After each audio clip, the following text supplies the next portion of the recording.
प्रिय विद्यार्थियों, आज हम काल, जिसे अंग्रेजी भाषा में टेंस कहते हैं, उसका अध्ययन करेंगे। काल वास्तविकता में क्रिया के होने के समय को बताता है। क्रिया जो शब्द होते हैं उसके बारे में हम पहले जान चुके हैं, जैसे चलना, खाना, पीना। अब हम इसको कर देते हैं चलता है, चलता था, चलेगा। तो चलता है वर्तमान काल, चलता था भूतकाल और चलेगा भविष्य काल। इस प्रकार जो शब्द क्रिया के होने के समय को बताते हैं वे काल कहलाते हैं। हम कह सकते हैं कि क्रिया का जो रूप कार्य के पूर्ण होने के समय को बताता है वह क्रिया कहलाता है। क्रिया के इस रूप के आधार पर क्रिया पूरी होती भी है और नहीं भी होती है, दोनों चीज़ें इसमें आती हैं। इस प्रकार क्रिया के इस रूप के 3 भेद होते हैं, जिसे हम भूतकाल, वर्तमान काल और भविष्य काल के रूप में जानते हैं।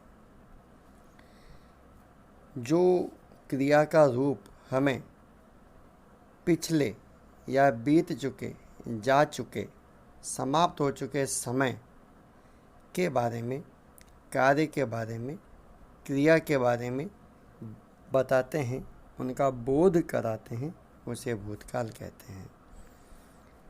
भूतकाल के आंतरिक 6 भेद होते हैं: सामान्य भूतकाल, आसन्न भूतकाल, पूर्ण भूतकाल, अपूर्ण भूतकाल, संदिग्ध भूतकाल, हेतुमद भूतकाल। क्रिया का जो रूप अभी अभी किसी काम के संपन्न होने को बताता है वह सामान्य भूतकाल कहलाता है। जैसे अध्यापक कक्षा में आए, बच्चों ने साइकिल चलाई, मैं बगीचे से लौट आया। ये जो शब्द होते हैं, आया, आई, आए, ये शब्द सामान्य भूतकाल को प्रकट करते हैं। फिर आता है आसन्न भूतकाल, जहाँ काम अभी अभी समाप्त हुआ है। मम्मी सब्जी लेकर लौट आई है, मैं चाय पी चुका हूँ। वह किताब रखकर लौट आया है। यहाँ पर आया है, आई है, ये जो शब्द हैं ये आसन्न भूतकाल की ओर, यानी अभी अभी समाप्त हुए कार्य की ओर संकेत करते हैं। अतः ये आसन्न भूतकाल को प्रकट करते हैं।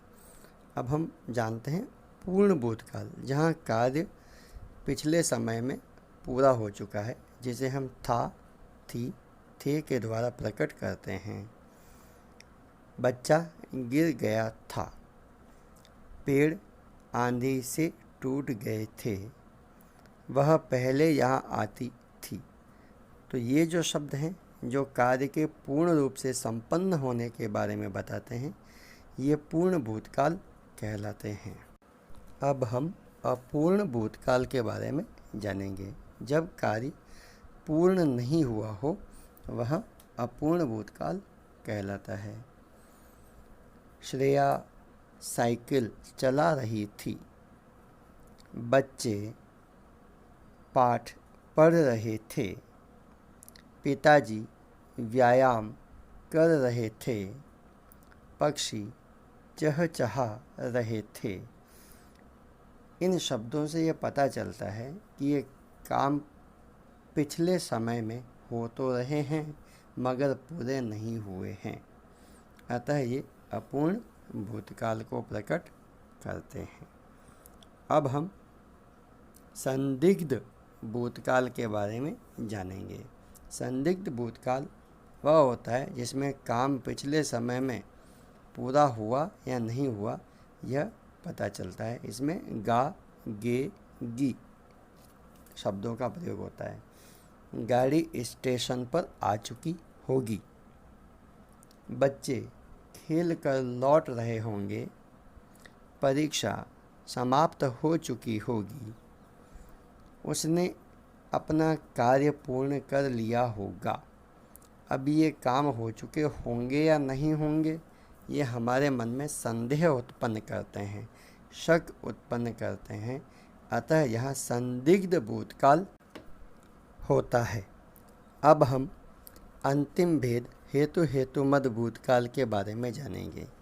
हेतुमद भूतकाल एक काम के होने पर दूसरे कार्य के पूर्ण होने के बारे में बताता है, वह भी प्राचीन समय में, पुराने समय में, भूतकाल में। यदि तुम अभ्यास करते तो अवश्य सफल होते। तो अभ्यास करते अर्थात पहले अभ्यास कर चुके होते तो वर्तमान में उसका फल मिलता। यदि डाकिया आता तो पत्र लाता। यदि पानी आता तो सिंचाई हो जाती। तो ये जो शब्द हैं, जो एक क्रिया के होने पर दूसरे परिणाम को प्रकट करते हैं, ये हेतुमद भूतकाल में आते हैं। वर्तमान काल, इस समय चल रहे कार्य को प्रकट करने के लिए, इस समय हो रहे काम को बताने के लिए जिसे हम प्रयोग में लेते हैं, वह क्रिया का रूप वर्तमान काल कहलाता है। इसके 3 भेद होते हैं: सामान्य वर्तमान, अपूर्ण वर्तमान, संदिग्ध वर्तमान। सामान्य वर्तमान, जो क्रिया अभी अभी होती है वह सामान्य वर्तमान में होती है। जो सामान्य रूप से काम होते हैं वे सामान्य वर्तमान में आते हैं। जैसे सूरज उगता है, नदी बहती है, हवा चलती है, पक्षी चहचहाते हैं, सैनिक देश की रक्षा करते हैं। तो इन वाक्यों में ता है, ती है, ते हैं का प्रयोग हो रहा है। तो इसमें सामान्य वर्तमान काल का रूप है, जिसे हम प्रेजेंट इंडेफिनेट टेंस के रूप में जानते हैं। अब हम पढ़ेंगे अपूर्ण वर्तमान काल, जो कार्य अभी समाप्त नहीं हुआ है। चालक बस चला रहा है, पक्षी डालियों पर चहचहा रहे हैं, बच्चे मैदान में खेल रहे हैं। ये कार्य वर्तमान में चल रहे हैं, पूरे नहीं हुए हैं। अतः ये अपूर्ण वर्तमान काल को प्रकट करते हैं। अब हम संदिग्ध वर्तमान काल के बारे में जानेंगे। क्रिया का वो रूप जिससे काम वर्तमान में समाप्त हुआ होगा, इसके बारे में संदेह होता है। जैसे फिल्म शुरू हो गई होगी, अतिथि पहुंच गए होंगे, वृक्ष हिल रहे होंगे। तो ये जो रहा रही के साथ में होगा, होगी, होंगे लगता है, ये संदिग्ध वर्तमान काल को प्रकट करता है। अब हम भविष्य काल के बारे में जानेंगे।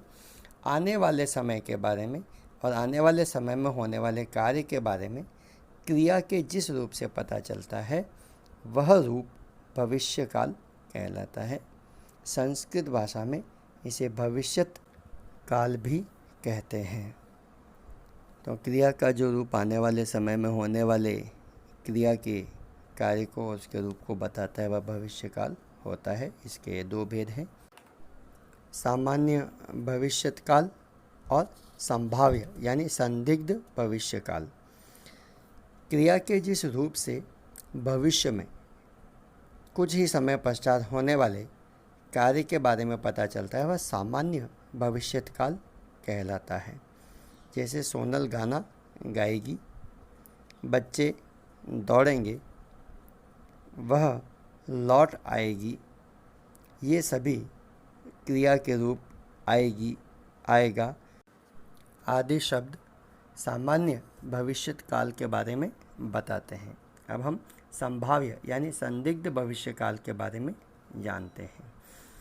जिन रूप से क्रिया के जिन रूपों से हमें कार्य भविष्य में पूर्ण होगा इसके बारे में यह पता चले कि वह हो भी पाएगा या नहीं हो पाएगा, उसे संभाव्य या संदिग्ध भविष्यकाल कहते हैं। जैसे शायद रमेश आज परीक्षा देगा, संभवतः मित्र मिलने आएंगे, हो सकता है आज बारिश हो।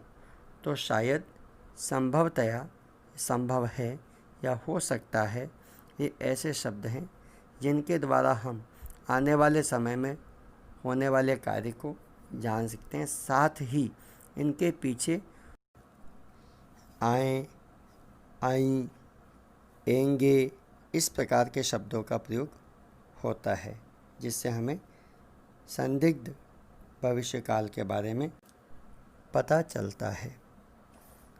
तो प्यारे बच्चों, इस वीडियो को देख सुनकर आप काल के बारे में काफ़ी जानकारी प्राप्त कर लेंगे, ऐसी हमें उम्मीद है, और इसके आधार पर अपने अभ्यास कार्य को भी पूर्ण कर सकेंगे।